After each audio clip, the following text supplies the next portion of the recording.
Halo, Assalamualaikum. Ketemu lagi di sesi ngoding Android. Pada sesi ini kita akan membahas tentang navigasi antar activity dengan menggunakan intent. Untuk dokumentasinya, Anda bisa lihat di sini. Linknya saya sertakan di kolom deskripsi. Nah, ketika kita ingin navigasi dari satu activity ke activity yang lainnya, kita menggunakan sebuah objek dari kelas intent. Ya. Nah, kelas intent sendiri tidak hanya digunakan untuk navigasi activity saja, tapi juga bisa digunakan untuk memulai service atau untuk membroadcast pesan. Oke. Nah, intent ini ada dua, ya. Ada explicit intent dan ada implicit intent. Explicit intent kita nyatakan secara langsung bahwa kita ingin menjalankan activity tertentu. Namanya sudah kita tentukan. Sementara implicit intent, kita tidak sebutkan bahwa kita ingin menjalankan activity tertentu. Tapi kita hanya sampaikan bahwa saya ingin melakukan ini.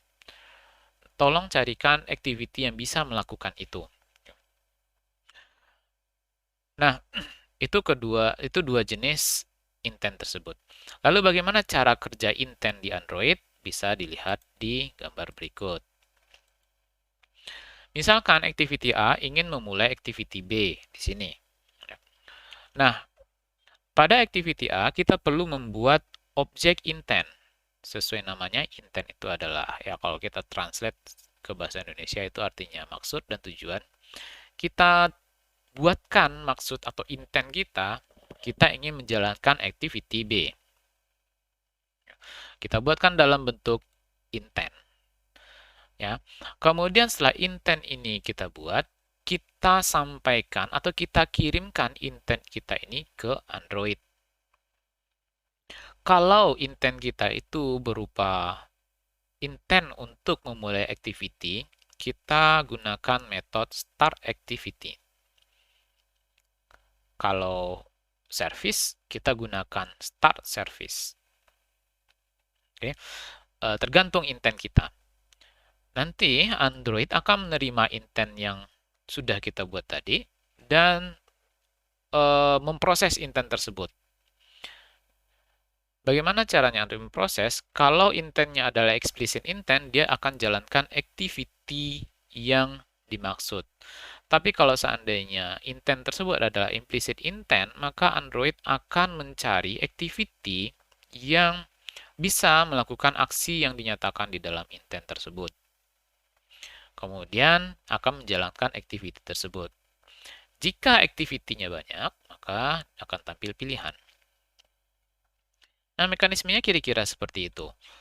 Dari sini bisa kita lihat bahwa ketika menjalankan sebuah activity, activity A tidak secara langsung memulai activity B, tapi dilakukan melalui Android. Nah, Android di sini, dia akan mencari activity yang dimaksud, kemudian menjalankannya. Sehingga ada kemungkinan activity dari aplikasi lain akan dijalankan. Terutama ketika kita menggunakan explicit intent. Prinsipnya kira-kira seperti itu. Baik, kira-kira itu ya, secara singkat teorinya. Mari kita coba menggunakan explicit intent pada kode yang sudah kita buat sebelumnya. Pada kode yang sebelumnya sudah kita buat, kita sudah memiliki activity login. Di activity login ini sudah terdapat layoutnya dan sudah ada Java-nya. Kita menginginkan nanti dari activity login ini, ketika pengguna mengklik tombol login, ini, pengguna akan dibawa ke activity main. Yang ini. Oke, nah ini saya tutup saja ya, karena kita tidak menggunakan emulator. Di sesi yang sebelumnya kita sudah menambahkan interaksi dengan tombol ini, sekarang kita tinggal mengubah kodenya. Kalau sebelumnya kodenya untuk menampilkan toast, sekarang kita akan ubah kodenya untuk menampilkan activity main. Kita hapus. Untuk menampilkan activity dengan menggunakan explicit intent,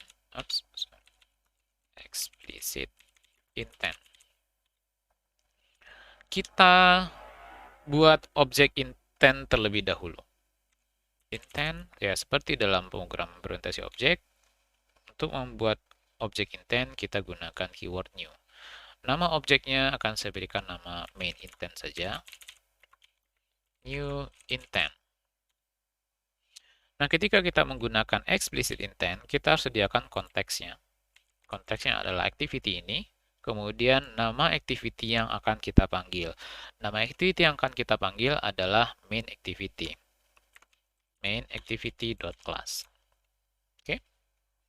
Setelah itu, setelah intent ini selesai, kita kirimkan ke Android dengan menggunakan metode start activity. Nah, cukup begitu saja. Start. Mari kita coba lihat seperti apa hasilnya.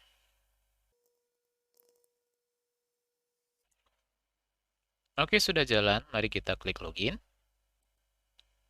Nah, sekarang kita dibawa ke activity main. Kita bisa back. Klik lagi. Oke, itu explicit intent. Nah, berikutnya, bagaimana dengan implicit intent? Implicit intent ya seperti yang kita sampaikan tadi, kita hanya menyampaikan maksud kita akan melakukan ini. Dan kita kirimkan ke Android. Selanjutnya Android silahkan carikan saya activity yang bisa melakukan apa yang saya inginkan. Bagaimana ya contoh? Misalkan begini. Kita tambahkan sebuah text view di sini.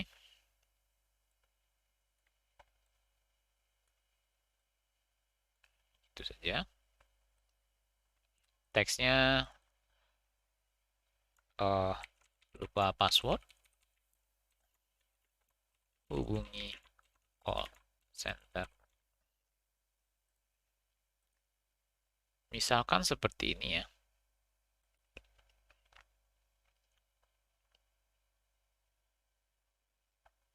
Oh ya, di sini. Ini penggunaan on-click seperti yang ini itu tidak disarankan. Ya, kebetulan ini muncul. Ya, tidak disarankan. On older version of the platform is broken. Makanya, tapi itu yang paling mudah, jadi untuk sementara kita gunakan itu. Oke, kita ingin tambahkan fitur kayak gini nih. Ketika si pengguna lupa password, dia bisa menelpon call center-nya. Oke, jadi nanti dia akan klik ini dan dia akan dibawa ke activity untuk menelpon call center. Nah, kita tidak akan membuat activity untuk menelpon. Tapi kita akan gunakan activity yang sudah ada saja. Di sini saya buat text forgot password.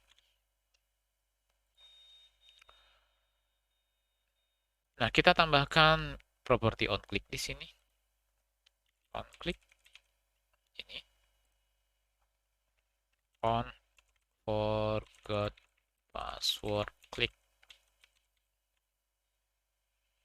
Sama seperti tadi, pasti akan ada masalahnya.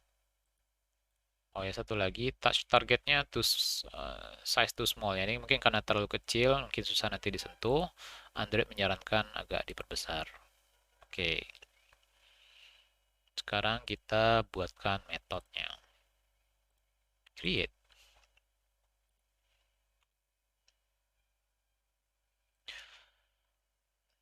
Oke.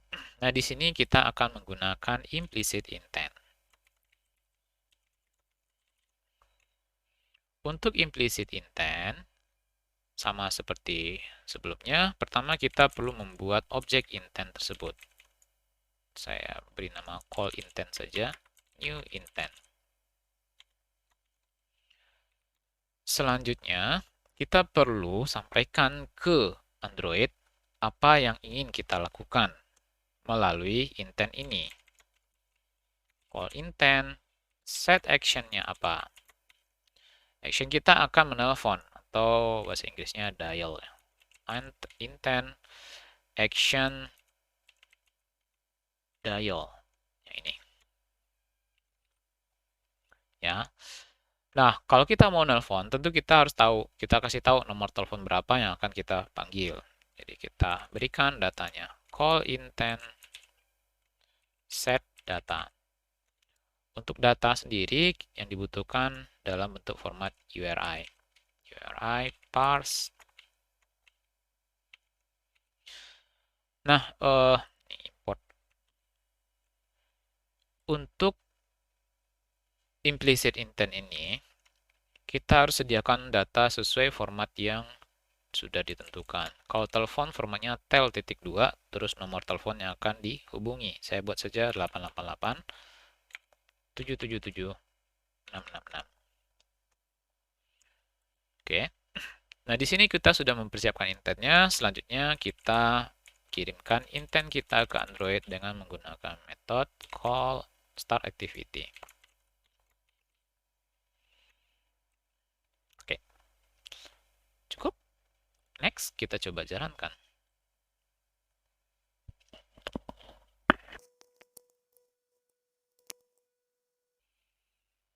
Oke, nah di sini ada yang bisa kita klik. Kita coba klik lupa password. Nah, perhatikan. Kita akan dibawa ke sebuah activity baru yang bisa kita gunakan untuk menelpon. Ya. Dan activity yang kita gunakan barusan adalah activity yang berasal dari aplikasi lain, yaitu aplikasi phone ini.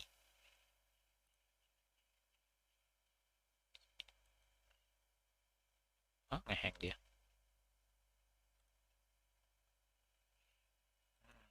Ya, saya mau aktifkan. Ya, intinya dari aplikasi ini ya. Nah, itu implicit intent. Jadi di implicit intent kita sama sekali tidak bilang bahwa kita ingin activity itu. Tapi kalau di eksplisit ya kita nyatakan secara eksplisit kita mau menjalankan activity itu. Nah, ketika kita menjalankan ini perlu diperhatikan juga apakah activity yang dibutuhkan itu tersedia atau tidak. Misalkan nih Google Map ya. Kebetulan di HP ini nggak ada Google Map-nya. Aplikasinya sangat terbatas. Oh, kenapa dia ngehack? Misalkan Google Map. Oh ya, dokumentasi untuk intent tersebut bisa dicek di link deskripsi. Misalkan kita ingin nih common intent, kita ingin membuka peta ya. Common intent. Coba cari di sini peta. Maps. Oke.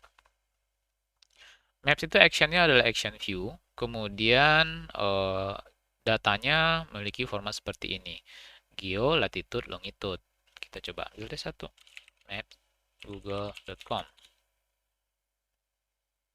Saya mau lokasinya di sini.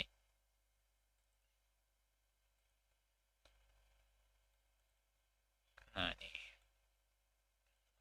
Copy. Oke. Action. Maps view. Kemudian formatnya adalah geo. Geo. Latitude, longitude.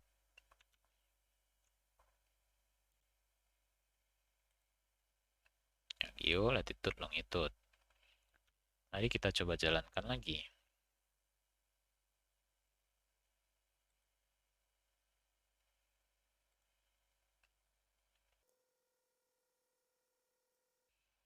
Sekarang kita coba klik ini.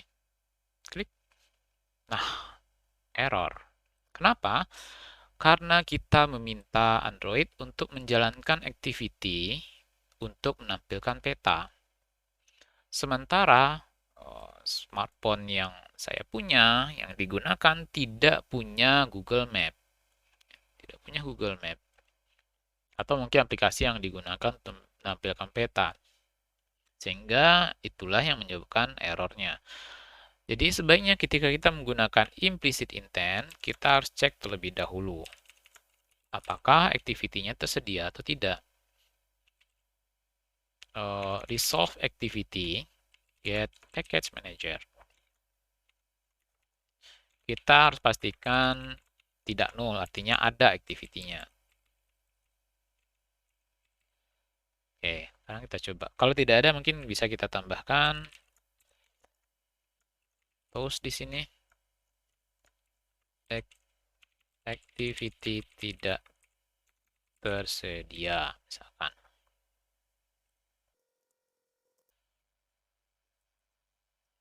Kok gerak-gerak sendiri ya? Klik. Nah, activity tidak tersedia. Ini kalau seandainya activity yang akan dijalankan tidak ada ya, tidak ada yang bisa digunakan untuk menampilkan ini. Bagaimana kalau seandainya kita punya banyak activity untuk melakukan aksi tersebut? Misalkan kita akan gunakan mengirim teks, biasanya itu banyak sih activity-nya. Send, kita mengirim teks. Mungkin ini kayak action send.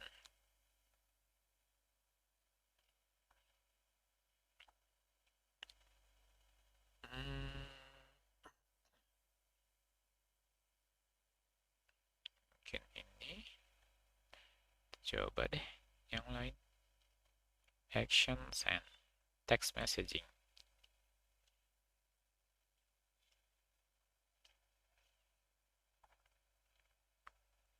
Ya, kita coba ini aja.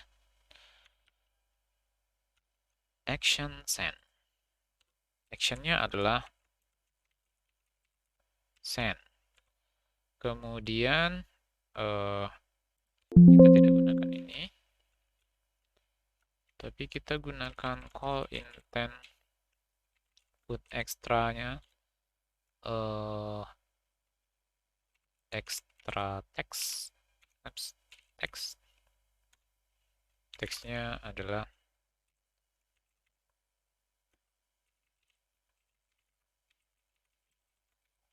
itu. Kemudian tipe datanya, set tipe adalah text plain. Ya. Jadi kita akan mengirim ini kan. Kita mengirim, yang kita pilih adalah teks, dan teksnya adalah ini. Ini saya sebenarnya nggak hafal ya, kebetulan karena tadi pakai. Coba kita running lagi.